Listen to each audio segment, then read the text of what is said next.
Hello, everyone. My name is Greg Meller, and I am Catholic Chaplain at California State Prison, Sacramento, located in Folsom, California. I also serve on the Executive Committee of Catholic Prison Ministries Coalition, which is today's official sponsor.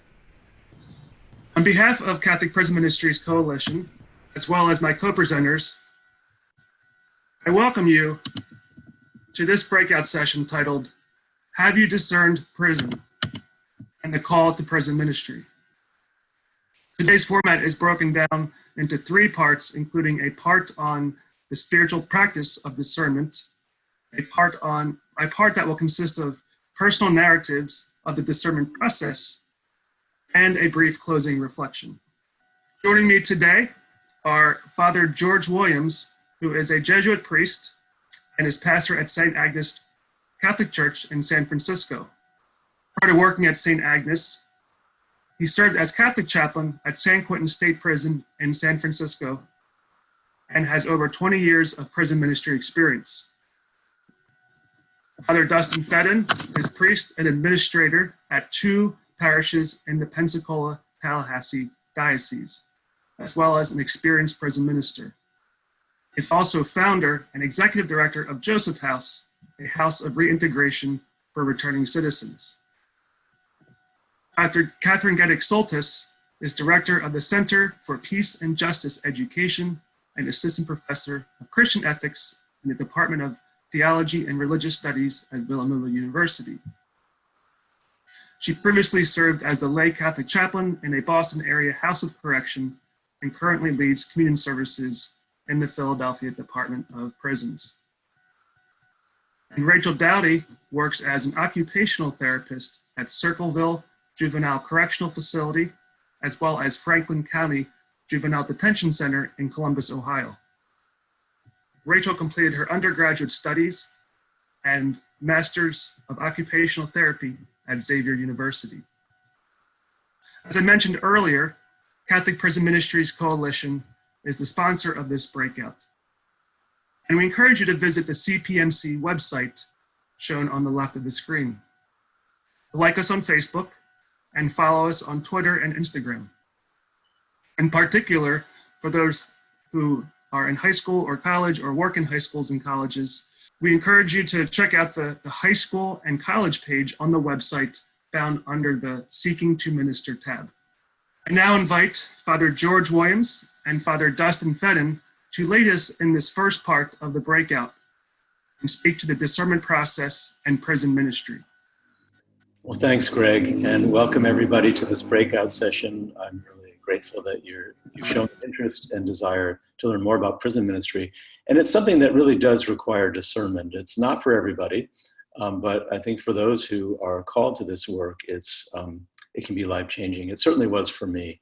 You know, the Jesuit ideal is to find God in all things, and God is very present in the prison system, as are many other spirits. But I think for me, it was a matter of the grace of the spiritual exercises early on as a Jesuit novice brought me into the prison work. It was something that the last thing I ever thought of or even would have wanted to do. But it was in my prayer that Jesus promised me that he would show me his face in the men and women that I would meet in the prison. And that was my experience over the years, that constantly being reminded that Jesus is present, that God's Spirit is present in the brokenness of the men and women who come into the prison and the brokenness of the system itself. And that includes the guards and the people who work there. It's a very human system, but it's also very twisted by sinful choices that we make as a culture, racism in particular. So it's important to remember that Jesus himself was a prisoner.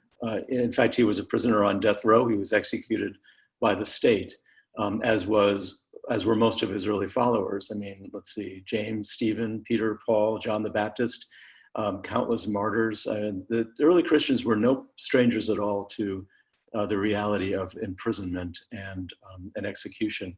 And it's sort of sad that the institutional church is often a stranger to the reality of prisons. But our Jesuit charism is to go to the margins, to go to the places where the church is not being served. And so I think it's really, for me personally, it's been the signal point of my Jesuit life to be able to work in prisons. And I still continue that, even though I'm the pastor here. We're working on a kind of a sister parish with the prison and St. Agnes Parish once COVID is over. Now, I also want to mention that in terms of discernment, it means you have to pray about it, and just you don't go charging into this, but it's not where you want to go necessarily, but where is God inviting you? And if you enter this work with the idea that you're going to save people or you're going to help the system, you're going to get chewed up and spit out, because it's really much bigger than we are. But in terms of discernment, I would say definitely pray about it, get involved in some level as a volunteer, and then you'll be able to see where God is leading you, if God is leading you to this work or not. Hopefully he or she is. I would just end my reflection to point out that if you haven't read it yet, check out Fratelli Tutti, Brothers and Sisters All, the Pope's new encyclical.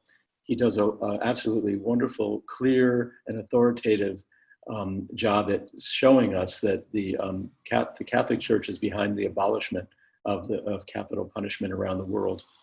And he also brings in the idea that I totally agree with, that sentencing people to life without parole is a form of the death penalty, and the Church is also committed to the abolishing that cruel form of punishment.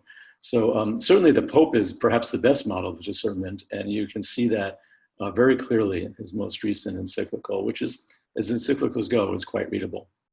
So Dustin, what would you want to add to that? Thanks, Father George. Yeah, so one, I just started reading the encyclical yesterday, actually when it was fresh off the press, so to speak, and looking at reading it again, and no doubt again and again. The importance of this ministry, of prison ministry, lies at the very heart of the ministry that Pope Francis has invited the entire church, lay people, priests, and religious, and that is to go out into the peripheries of existence, the peripheries in our society, to set captives free, to preach the good news to the poor. And I think this is something that's obviously very core to the mission of the church. And it's certainly been, in these past couple of years, very core to my own ministry and how I see myself kind of working within the church. What I would like to add, for me, what has been kind of, I would say, kind of at the very center of my insertion into prison ministry, in many ways started in my own reading of sacred scriptures, what the church calls Lectio Divina, meditating on scripture. And in particular, it was the call of Moses with the burning bush, where when I was doing prison ministry, for some reason at this time, I was reading Genesis and Exodus. I forget exactly why, but this encounter of Moses with the burning bush and the way in which God reveals himself to Moses as a God who is a God of justice, who is responding to the cries of the poor.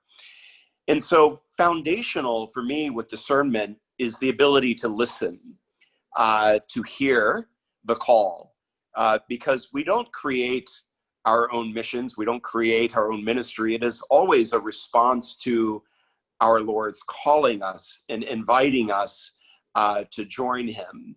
And so that listening requires a kind of quietness of meditation. And for me, it was reading sacred scripture. But then there's the second degree of listening that I think is also important. And that is the fact that God himself, when he reveals himself to Moses, is responding because of the cries of the poor. And I think for me, and when I first started with prison ministry and going out into solitary confinement camps for the most part, but also death row as well, I found myself having to listen to people that didn't have the same kind of history that I had. And it meant that I had to be open to different types of experiences. And it was there that I really found that was sacred reading. And what I mean by sacred reading was being open to listening and reading the stories of other people, and to, in a way, find myself then in solidarity with them. So I think of discernment as an ability to listen both in sacred scripture, in hearing the call, But then I think even as important, and maybe even more important, is listening then to the cries of the poor, the cries of the people, that I'm sure that Christ is inviting all of us, and does invite all of us, to join in solidarity with. I'm going to start off our section of the narratives. I'm Catherine Geddick-Soltis, and next Greg and then Rachel will follow with their own stories. For me, thinking about how I came to this, I recall that when I was younger, I always thought that the most important things in my life would be things that I would seek out and choose myself. And time and again, the most important people and experiences that I've had have proved me wrong, because they have found me. And that certainly is the case for my own path toward prison ministry. It found me. I regret to admit that I really didn't start thinking about prisons or the people inside of them until after I graduated college. And it was during my post-grad year of service with the Franciscan Volunteer Ministry. And I was given the opportunity to help out in a women's prison in Delaware. During that year, there was a prison ministry program, there was tutoring, mentoring.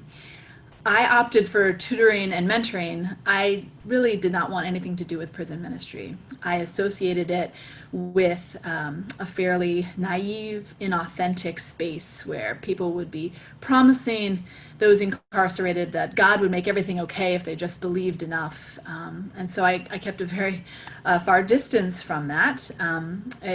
Prison seemed to be a place of great human tragedy and injustice, and I didn't want to be involved in making reckless and empty promises.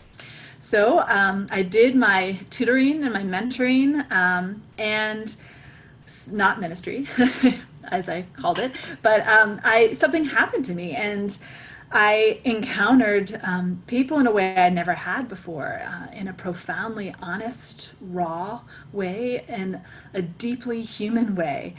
And it was stunning because it was so powerful, and yet it was taking place in an environment where humanity was being daily questioned and violated, frankly. And so to discover humanity there was so powerful. And I developed these genuine relationships of care and friendship with the women that I met. It all came as a surprise to me, but it took my heart. And so fast forward a couple years, this experience really stayed with me. I found myself in a graduate program in theology in Boston, a Jesuit school that's now part of BC. I kept coming back to this desire of wanting to return into the prison environment. And of course, in a theology program, I only found a way through prison ministry, which I really didn't like the idea, but and at the same time, I was intentionally pursuing a Master's of Theological Studies, not an MDiv. I wanted to study with people involved in ministry, but I didn't have a ministerial identity. Of course, the joke was all on me. So I found a way to volunteer once a week in the prison ministry. I was very nervous, very concerned about this, but it was my only way in. And when I was there, it was a unit with protective custody for these men, and I was so nervous that first day. I remember preparing to share a reflection, and instead of finding this place of reckless, empty promises that I feared, it was the very familiar place of this honest, raw humanity. It was the place that had taken my heart back in the women's prison in Delaware. And so after a few years of dedicated weekly volunteering and community services, another surprise invitation came to me a couple weeks before I was to be taking doctoral comprehensive exams, in fact, and I was invited to take on the lay Catholic chaplaincy position as the current Jesuit priest was taking a new position. I was really not sure what to do. I was in a doctoral program, was taking a part-time job as a chaplain going to distract me from that? Was this going the different direction for my own personal trajectory? Or would it complement and enrich it? I remember sitting in a park in Cambridge desperately trying to figure out what to do, but it was very clear to me that I already had the answer. I already knew and loved people who were incarcerated. This was irrevocably part of my identity, to be in these spaces and to know and love these individuals. I needed to say yes. Just a couple weeks beforehand, I'd been in a communion service. We were huddled around a metal picnic table on a unit and doing the service, praying together, and one of the women said, "This is the best church I've ever been to." And it was as true for her as it was for me. So I said yes to lay chaplaincy. I said yes to communion services, one-on-one counseling, death notifications, going to cell and putting ashes on foreheads, bringing a bishop in to help with confirmations and baptisms. It was a very surprising but powerful yes. And so now in Philly, I'm no longer a chaplain. I'm just back to volunteer status. But it remains true for me that as long as there are prisons in the world, I feel I need to be present to them. I need to know and love the people who are in them. I need to bear witness to the profound humanity that's there, and to draw close to others as we deepen each other's faith, even in the midst of inhumanity and injustice. Thank you. And I'll share now with Greg. Hello, everyone. My name is Greg Meller, and my story goes back to a little bit prior in my life than Catherine's. Mine was in undergrad. And the first inkling was I had a professor at Loyola University, Maryland, Dr. Drew Leader, a philosophy professor, and in his class, had the chance to read a book that he wrote. He taught philosophy at Maryland State Penitentiary for some time. And he wrote this book called The Soul Knows No Bars. Having the opportunity to study with him and to hear about this philosophy professor's experience, coming from a very different background than many of the men that he met inside prison, but in many ways had some close connections as well. I was just mesmerized by this kind of academic going into a prison setting and building these really close relationships. That just really inspired me. So, in undergrad, I kind of was set on, I'm going to do a year in the Jesuit Volunteer Corps. That was just kind of like I had it already planned out. At the very least, it gave me one more year to decide what I would do after college, but that's where I felt drawn. And when I was applying for JVC, I distinctly looked for positions that involve some sort of jail or prison ministry. Again, kind of that interest was sparked with Dr. Leader's class, and I did, and I ended up getting a position at California State Prison Sacramento in Folsom, California, and it was by far the most transformational year of my life. I had never experienced Christ in such a rich way than my time that year, and that's true to this day. I had this great experience. I went off and did other things for several years, and during that time, what never left me was this interest in returning to prison ministry. In Ignatian Discernment, one thing that I learned early on was the importance to pay attention to movements of the Spirit, right? So what's going on inside? Where's the energy moving? What's shifting? Pay attention to that. And another thing in Ignatian Discernment is the importance of, while it's one's own decision, only I can really know where God's inviting me. It can be useful to listen to others, to those, that we trust, close friends, close family. When I would talk about my experience in JVC and serving as a volunteer minister, Catholic minister at California State Prison Sacramento, my energy would just raise and rise. And people would tell me, Greg, do you realize what you look like right now? I would get so excited and enthused. There was something about that experience that just kept coming up. And people would reflect that back to me. So again, it was kind of like, okay, I should probably pay attention to that. Eventually, I started to pay more attention to it. And about 14 years later, in 2018, a very close friend of mine learned that he had a parole date. He spent 30 years in prison. He was one of the men that I met as a Jesuit volunteer, and I never thought he'd get out. I hadn't talked to him in 10, 12 years. And I learned about this and I was just, blown away. So what I decided to do was the following summer, I traveled out to Sacramento to meet with this man. His name is Rick. During that week, for the first time, the idea of me moving back to Sacramento came up. Wasn't on my radar screen. Even before I went on this trip, wasn't like, okay, that's what I'm doing. But I was kind of like, there's something, again, there's something moving inside of me here. I need to listen to that. I didn't make any decision then, but I knew I had to listen to that. In the following year, I continued to listen to that. I spent, basically the next year with my spiritual director looking at this decision and considering it.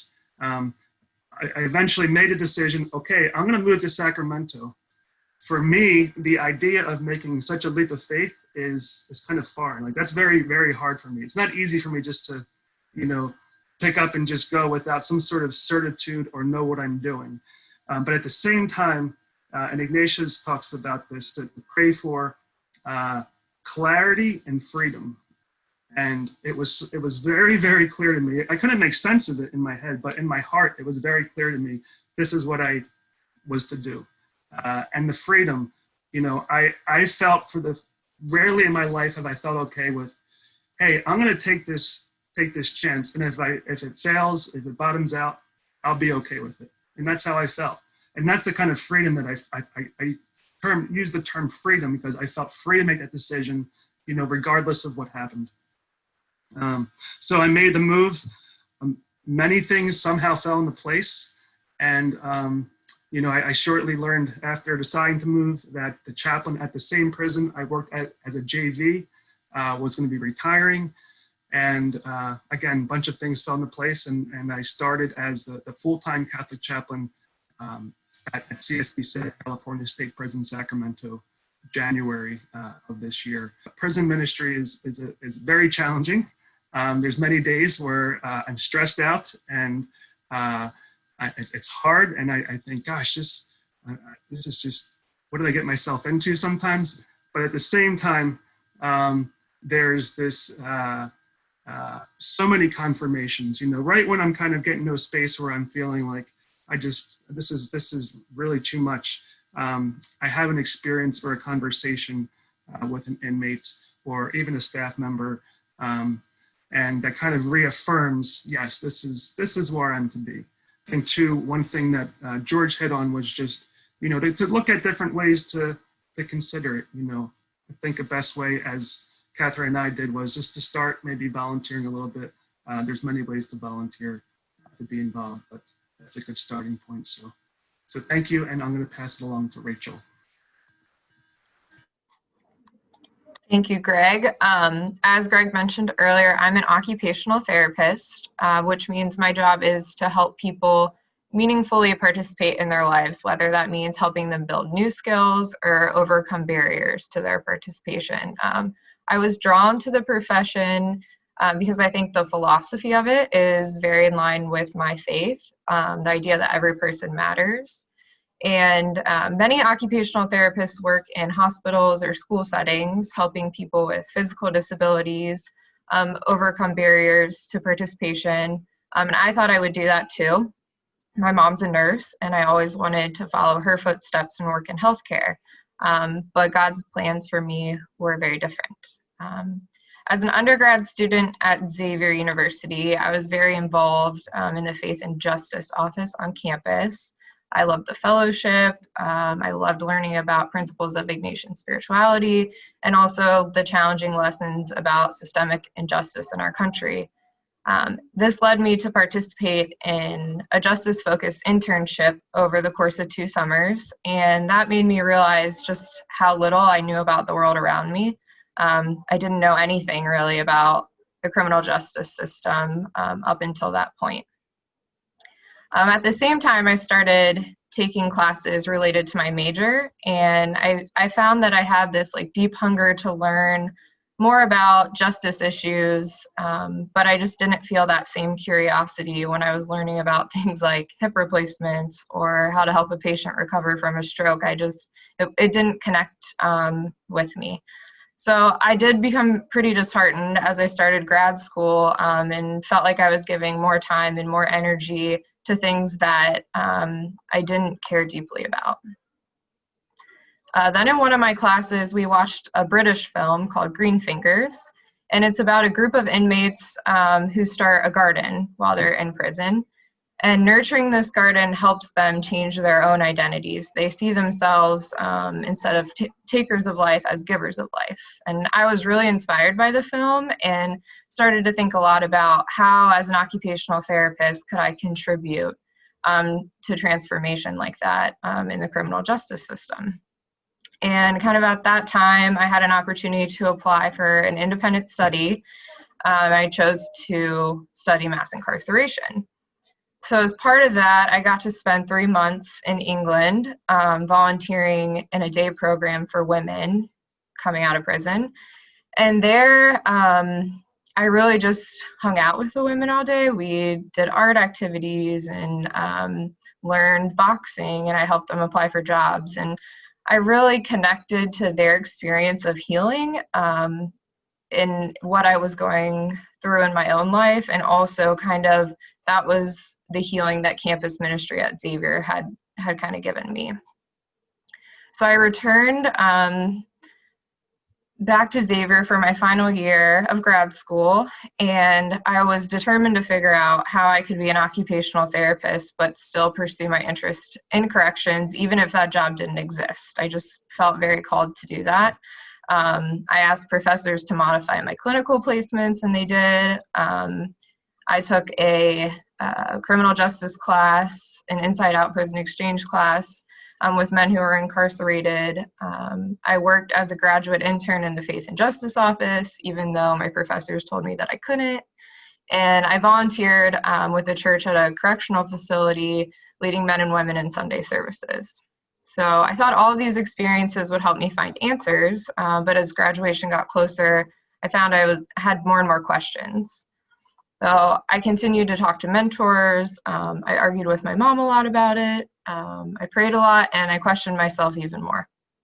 I didn't really understand why I felt so called to the work, and thought a lot of times like it would just be a lot easier if I just applied to a job at a hospital and paid my student loans and was done with it. But when I reflected on what really mattered to me, I knew I couldn't do that. I knew that what mattered to me was the connection that I felt to the other students from my Inside Out class, no matter how different our lives were. I remembered the resilience of the women that I worked with in England, and just really I couldn't shake the feeling that God was really urging me to honor the dignity that I had found in each and every one of those people that are so often cast aside by the rest of society. So I decided I was going to do something in corrections, whether it was my formal employment or not. Then, kind of magically, I came across an email from an occupational therapist who actually was working in juvenile corrections in Ohio. And I was able to get in touch with her, and I found out they need another therapist. So I told my mentor in the Faith and Justice Office at the time, and I was like, I got really lucky, like things just finally fit together. And he corrected me and was like, you didn't just get lucky, like you reflected on your experiences, you followed where you felt called, and this is what it's led you to. So I just want to end my story saying that my clients inspire me every day. They teach me a lot about resilience. They humble me to have dialogue across difference, and they challenge me to see God in things that I never thought I would. So I'm very grateful they've given me a lot more than a job, and I feel very lucky that I get to do work that I feel called to every day. So with that, I will pass it back to Greg. Well, thank you so much, Rachel. One thing that I'd like to point out about Rachel's position as an occupational therapist, as well as Catherine's in her volunteer years, that it shows that there are many ways to serve persons who are incarcerated. While Rachel is not a formal chaplain or a prison minister, I know that her approach to serving youth in juvenile detention centers is grounded in really a pastoral approach. Hence, there are indeed many ways to minister without the formal title of chaplain.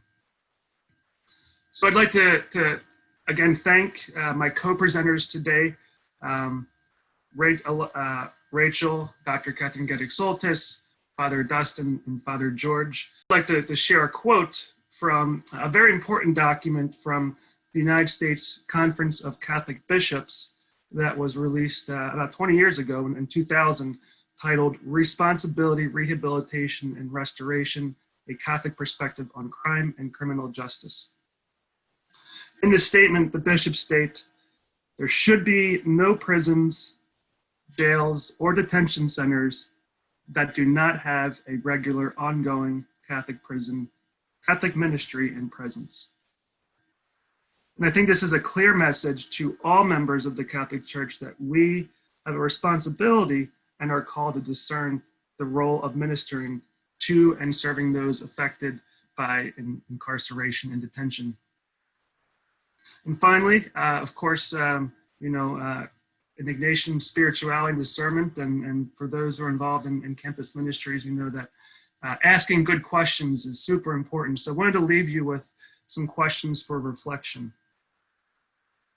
As today's, as today's presenters kind of highlighted as well, the discernment process is one of paying attention to, the movement of the spirits in our lives and in our hearts, as well as asking good questions. So some questions to leave you with. The first one is, what led you to attend this breakout session today? Something inside of you moved you. What was that?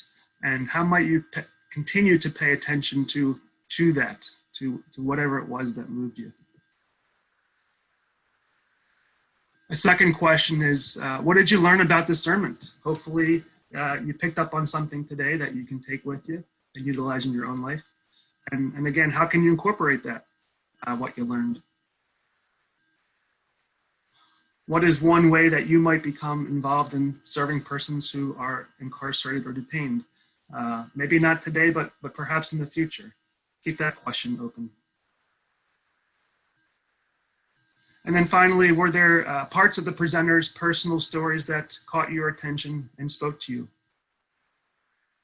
What were those? Sit with the question. So again, on behalf of my co-presenters and Catholic Prison Ministries Coalition, thank you for joining us for this breakout session. And I hope you really enjoy the rest of the IFTJ conference. Take care and God bless.